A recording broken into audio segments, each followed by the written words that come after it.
Happy Wisdom Wednesday, everyone. So, this week's book of the week is actually the world's best-selling book this year. Dr. Jordan B. Peterson's 12 Rules for Life, An Antidote to Chaos, has sold over 2 million copies. It's incredibly popular. For some silly reason, it's on the New York Times best-selling book list, which should tell you a lot about how reliable that book list is. I bought this book because Dr. Jordan Peterson's a psychologist, and a lot of his work has been centered around the idea of meaning and stories that we've told ourselves for centuries, and what those essentially mean in terms of the worldview that we have around us. Now, he wrote this book providing some guidance and very unpopular questions that you should ask yourself and the world around you to essentially beautify and make it better. Some of those rules are, for example, like stand up with your shoulders back, stand up straight with your shoulders back, compare yourself to who you were yesterday and not to someone else today. And one of the rules that I liked quite a lot was to tell the truth, or at least don't lie. And when it comes to professionals, here's why I think it's an important thing. And I think, one thing that I found when it comes to reading a lot of these books is that the, deeper, more complex and profound books that I've read have actually made me a better professional. More importantly, they've made me a better person and elevated my state of being. So what does it mean to tell the truth? What it means to tell the truth, simply put, is to say something that your internal voice does not oppose or object. And it's very easy to tell when you don't tell the truth, whether it's being in a job that you dislike or doing something that you feel is unethical, but for whatever reason, let's say your boss or a company convinces you that it's okay to bend the rules, you literally feel that your character will degrade. And the problem is that when you don't tell the truth, forget about as a professional, but as a person, you don't allow something within you to come out or be forced out that will allow you to evolve psychologically, physiologically. And let me tell you a little more about that. From the conceptual standpoint, when you volunteer to confront the unknown, you're volunteering yourself to pay consequences in the short term for long-term benefits.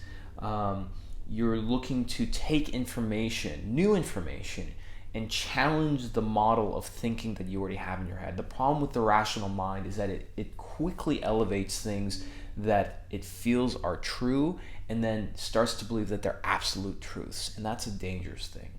So that's a conceptual aspect of it. From a biological aspect from it, a lot of research has shown that when an organism places itself in a new environment, in a new state of being, the central nervous system finds ways to turn on certain genes and cells to essentially help that organism evolve a bit. So telling the truth is a very important thing. So what happens when you don't tell the truth? Well, when you don't tell the truth, your character starts to degrade a little by little. And the problem with that is that when your character starts to degrade, let's just say that you work at a company and you disagree with something that's being done. And every week, let's say there's a meeting that's held, and you don't put your hand up and oppose whatever is being done. You just don't tell the truth, right? The problem is that your character degrades little by little. And when your character degrades, one day adversity will show up like it normally does in life, and it'll absolutely plow you over. It will mow you over. You do not have a chance. And at that point, you will find ways to try and hide, but then there's nowhere else to hide. And that's when you start to do very, very terrible things. History has shown, whether it's in the early 1900s with World War I, World War II, or even later on in, let's say, business, say Enron, that when you don't tell the truth, you find ways to justify and rationalize doing terrible, terrible, terrible things. And that's why small lies will lead to bigger ones. So it's important to always to tell the truth. Friedrich Nietzsche, whose book I have here, Beyond Good and Evil, really sums it up quite well. And a lot of his books, like this one right here, is just it's full of aphorisms. But one of the things that he says is that you can sum up the character of a man by the amount of truth that he's able to handle. So, I really enjoyed the book. I highly recommend it. But more importantly, ask yourself, have you been telling the truth lately? At work, in your personal life? Ask yourself, are you happy with your job? Are you doing the right thing? Are you doing something that fulfills you?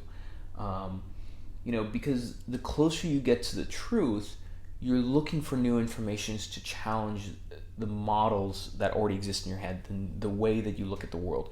And what happens when you do that is that you're volunteering to sacrifice in a way. That's really what finding the truth is, or seeking knowledge, is that you're looking to sacrifice. That's why I constantly have all these books, is that I'm looking for ways to continually sacrifice my thinking to elevate my level of being. Because when you sacrifice, you give up a little bit of order in the short term, so that you put your state of thinking into a state of chaos. But what comes out of that is something that's better, that's something that's elevated and closer to truth, and more importantly, better for you and better for your character. That's how you strengthen it, so that when adversity really does show up one day, that you're one of those people who has a strong enough character to stand up and oppose injustice, things that are not true, things that are wrong. And you do not allow terrible things to happen, and instead you beautify things around you, and you sort of reduce the amount of suffering in the immediate world of your surroundings. So there's the book of the week. Again, fantastic book. If you like evolutionary psychology, anthropology, science, even a little bit of there's quite a lot of biblical references in here as well, get this book. It's not a religious book. This is not a political book. It is a scientific and psychological approach to life, and I quite enjoyed it. So there's the book of the week. Leave a comment below, and happy Wisdom Wednesday.